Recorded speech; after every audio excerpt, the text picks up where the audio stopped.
You're tuned in to the hottest sports analysis of the week with your hosts Ron Dolbeck and Chris Roberts. And now, here's the first round. It's a Wednesday in the first round, midweek edition. We have a special top 5 list of the greatest college football traditions out there. This topic I've wanted to do for a while because this is what makes college football better than the NFL. The NFL, you have a couple traditions. It's teams changing cities and free agency. Both of those are disloyal to the fans, and I don't like those traditions. The ones in college football are awesome because they bring people together, and I love that. We put together our top 5 list. We're here in the St. Jude studios.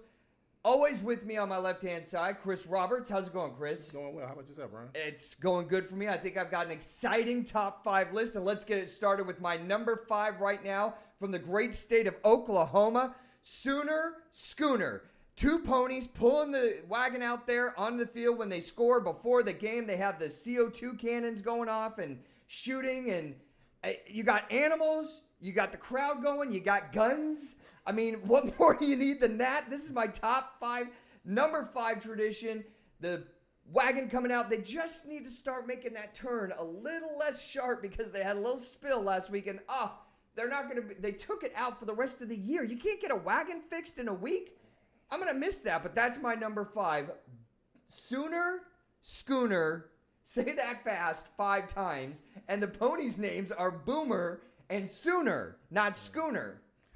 Yes. That's a mouthful. That's a mouthful, yes. But the wheels did fall off, Ron. Yeah, I know. The wheels came off in more ways than one. What's your number 5, Chris? My number 5 is definitely about tradition. And my number 5 is the Navy midshipmen and the Army cadets.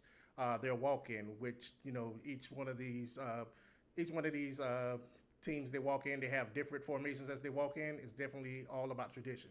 Yep, that's a good one. I think that's a little low at 5, but that's okay. My number 4, greatest tradition in college football, is from Rocky Top, Tennessee. The splitting of the T's at the beginning of the game. You got your whole team in the tunnel. The crowd is on the edge. The band is in the formation of a T, and as soon as they open up, they come out. The fireworks go off. The band is playing. I love bands. If there's a band involved, you're going to be in my top 5 probably. And I love it. I mean, it's a great tradition. I'm not a Rocky Top fan. I'm not a volunteer fan. I'm also not a hater. But, it kind of gets the spidey senses going and tingling a little bit when they open up that tee and they come running out. Yes. So my number 4 is definitely one. It's a dance that strikes fear into the heart of the competitors. And that's the haka dance done by the University of Hawaii. Haka dance. Haka dance. Haka dance. Okay, I know what you're talking about. Yeah, that's a good one. Yes, that dance was actually started in 2006, but it was changed due to some controversy. But it's definitely one of those dances that strikes fear to the heart of their competitors. Yep, that's a good one. Haka dance is definitely, you get major points for originality on that one. I didn't have that on my top 5. My number 3 best tradition in college football. That music can mean only one thing. It's time to jump around at Camp Randall Stadium at the end of the 3rd quarter and the beginning of the 4th quarter, that little time space. It's time for House of Pain to rock your world. The student section is the one that really got this going in a game in 1998 against Purdue. What the story is that Wisconsin hadn't scored the whole game, and they put on Jump Around, and they ended up winning the game. And it started with the student section, but nowadays, this is on my bucket list to go. I'm going to a Wisconsin game at some point in my life just so I can experience House of Pain Jump Around at Camp Randall. And now it's like, I've seen videos all over the internet, and, the older alumni are up there jumping. I mean, it's a adrenaline rush for me. I love it. It's a great tradition in college football. That's my number 3. My number 3, I'm sorry, it is just... I can't help but laugh at this one. My number 3 is Iowa in the pink locker room. Hayden Fry. Yes. Hayden Fry started that. Yes. I mean, you just think as an opponent, you walk into the locker room and it's pink. Yeah. It's a pink locker room. You're thinking in the ladies' locker room. Like, what's really going on here? No, you're in the right locker room, sir. Yeah. The funny thing about that story at Kinnick Stadium is there was a bunch of controversy about them painting it pink, and you know what they ended up doing? What? They painted all the facilities pink in there. So it wasn't just the locker room. They ended up going even further with it, which I love. I mean, push the button. You don't like it? We'll just take it farther. That's fine. Okay, my number 2, and this is such an awesome tradition for a lot of different reasons. For number 2, you have to go all the way to the middle of the state of Texas, to Texas A&M, Friday night. It's the pep rally and cheer chant practice at midnight. Okay, first of all, you have thousands of people at the stadium at midnight. That's dedication. And then you're having a pep rally to learn all the chants for the next day. I mean, dedication, 10. Yes. Crowd involvement, 8 or 9.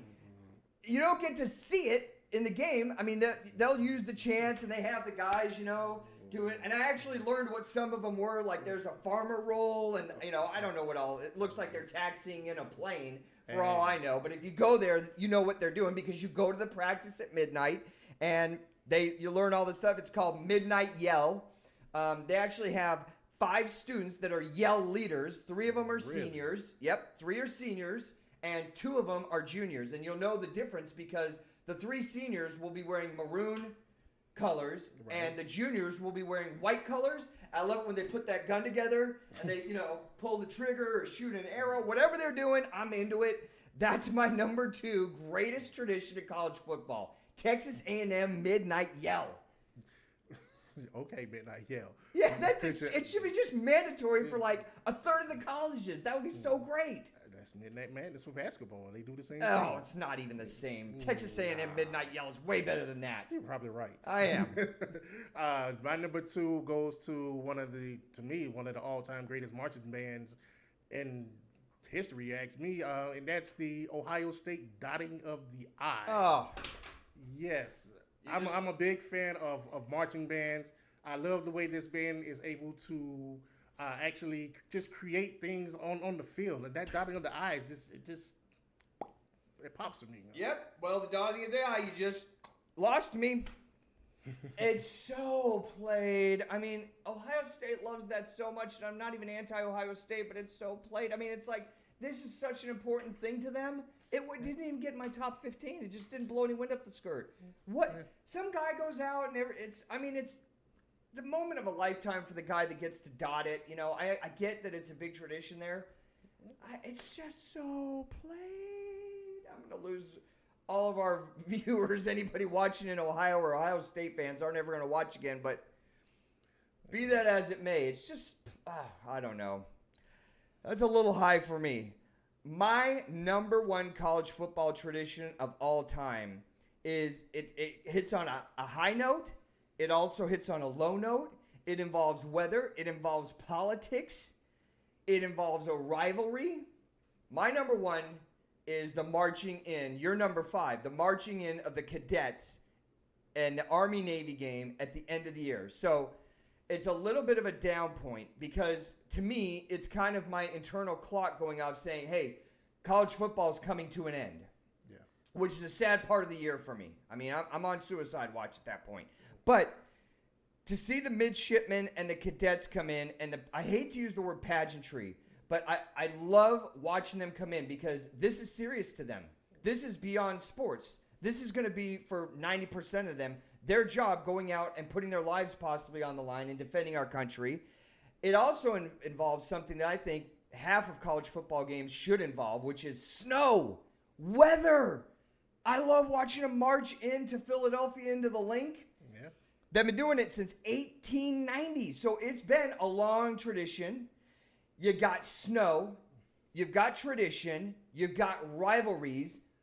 A sitting president is usually there. That's historic. It doesn't matter what side of the aisle you're on. Right. You got a president there, and you got all these military guys. There's usually a really awesome flyover, which I'm not a big flyover guy.